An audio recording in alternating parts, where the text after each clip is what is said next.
I want to just mention is we have a really strong culture to volunteer in the community. And two of my coworkers' full-time job is to organize volunteer activities for our employees, to go out and improve parks, schools, anything that we can do in the community, food banks, etc. And we have a goal that we're on track to reach of having 40% of our employees volunteer. And the best part is to incent them to volunteer, we pay the nonprofit or school where they're spending their time money for our Intel employees to be there. So if I go and volunteer at my child's class, not only does Intel give me the time off, but they also pay the school for my time there. Wow. So it's a great program. We wrote checks of $1.6 million last year to Oregon schools and nonprofits just based on our employee volunteer time. So that's another reason why there's a lot of loyalty at Intel is we try and do the right thing in their community. IT. We talked a little bit about the McAfee purchase and that we're turning more into a software company. We've always focused on hardware. But we do have an IT department. It's frankly not our strength as much as you would think from a technology company. I have a friend who works for Microsoft, and he always is shocked at what operating system is loaded on my computer because it's a little bit behind. But we have 80,000 employees, and so it's a very systematic process, and they try and keep everyone on the same system. And if a new operating system comes out that doesn't look like it's as stable, we'll skip that generation as a company. And so we do use Microsoft products. If you're a specialized job, you'll have higher end, you'll use whatever technology you need to. But overall, our office dwellers, we are managed by IT department, and it's all very uniformed, and it's frankly a little dull. So that's the truth. But we'll see as we move more cutting edge to software as a company, as we make these purchases, we'll see if we become a little bit more cutting edge. We talked a little bit about education programs, and I'll touch on those when we go back there. We'll talk a little bit about quality assurance too when we go back. So real estate and site selection. We were founded in 1968 as a company. Two individuals from a company called Fairchild Semiconductors formed Intel, and they came up with the name as Integrated Electronics, cut the two parts together, and created the name Intel. It's not short for Integrated Electronics, but that's how the name was created. And they're pretty successful right off the bat. 1968, they formed this company. Their third employee that they hired was a guy named Andy Grove, who went on to become probably our most successful president in the company. And pretty quickly, being based in California, they needed to expand. And they expanded in Israel pretty quickly in the early 70s. So we've been a global company almost from the very beginning. But the other place that they expanded relatively quickly was Oregon. And they picked Oregon for a few reasons. We were a very quick plane ride from Santa Clara, a little bit, about an hour by plane. At the time, in 1974, land was very plentiful in Oregon and cheap. And we had lots of water, as you know today, lots of water. And our electricity was reliable and cheap. And there was another company down the road called Tektronix, which was a high-tech company. And we said, okay, we can get a qualified workforce here. And frankly, in the 70s, our university system was better than it is now. It's unfortunate. So we moved to we didn't move, but we opened a manufacturing facility in Oregon. It opened in 1976. And again, like I said, we didn't know that Oregon was going to become our most important site for the company. We had success here. We had this very successful fab, and in the early 80s, we opened another facility down the street that did motherboards, and I'll show you what a motherboard, it's kind of like this. I always talk about it as like the green board of your Lego kit, your grass. So we opened up a facility to make motherboards. And then we opened up one of the buildings in this campus in the early 80s, and we just kept growing and growing and growing. But there was one key factor that didn't allow us to become the big company that we are today, and that was our tax structure in Oregon. Your what? Tax structure. Okay. So in Oregon, every state's a little bit different on how they do taxes. But in Oregon, when you have a business, you are taxed for property tax on your land, on your building, and everything that you put inside your building. Now, as a homeowner, I have property tax, and I pay for my land, and I pay for my house. But if I buy a new couch, I don't get taxed anymore. They don't care what's inside my house. That doesn't get taxed. I can have a cheap couch or a nice couch. It's all the same. But in business, anything that's inside your building is taxed. And so think about what we learned about a little bit ago. What costs a lot at Intel? Our equipment. Yeah. $2.5 billion. And not one time, every 2 years, $2.5 billion. It's a lot of taxes. And every state has different tax structure. So Oregon would be the worst place that you would want to build a campus with $2.5 billion of equipment in it.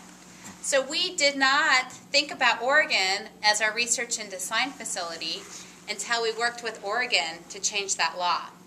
And in 1991, our legislature changed it so that counties could negotiate with companies, and if the county approved it and the city approved it, you could have your property tax capped at a certain level. You'd pay up to a certain level and then no more. And so that law was passed. We negotiated with Washington County, and this is going to sound ridiculous to you because it's still a lot of money. We pay all property taxes on all of our land. We pay all property taxes on all of our buildings, and we pay property tax on our equipment and our biggest fabs up to $100 million, and then no more after that. So our property tax bill is still about $30 million every year. We're the biggest property taxpayer by far in Oregon. But we're not taxed on $2.5 billion of equipment. We're taxed on $100 million of equipment. And that allowed Oregon to become competitive to have a major manufacturing facility. And so we opened a high-volume fab, meaning that we opened a place where we make lots and lots of chips in 1996, and that did very well. And then we opened in 2000 a research and development facility, and we've opened a second one since then. So Oregon has now become the most important site for all of Intel because what we create gets created in Oregon. Yeah? I have one question. What are the requirements that a country must meet so Intel can come and install a branch office in this country? Yeah, that's a great question. So we try to be where our customers are. So we have recently built a fab in China. China is the next big economy in the world. And so it makes sense to be close to your customers. So where we open a major facility, that's one of the things that we look at is where are our customers based.